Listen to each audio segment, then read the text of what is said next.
ঐ গম পাওঁ নে নাপাওঁ সেইজনী জীয়েকে ফাৰ্ষ্ট ডিভিজন পাছ কৰিলে হে হয় নেকি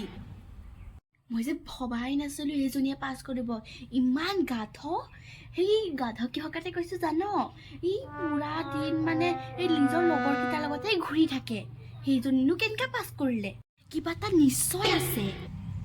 তাই দেখোন চোকা যেন নেদেখি কেনেকৈ পাছ কৰিলে তাকো ফাৰ্ষ্ট ডিভিজন ইমান ঘূৰি ফুৰা ছোৱালী ইমান ভাল নম্বৰ পাছ কৰিব নোৱাৰে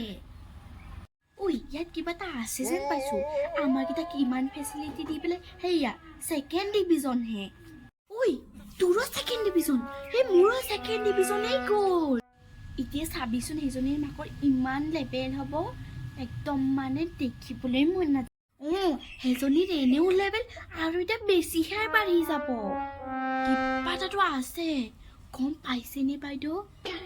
বলচোন বল এপাক খবৰ লৈ আহোঁ কিনো মিঠাই খোৱা চাওঁচোন বৌ যাওঁ বৌ চাওঁচোন কি মিঠাই খুৱাই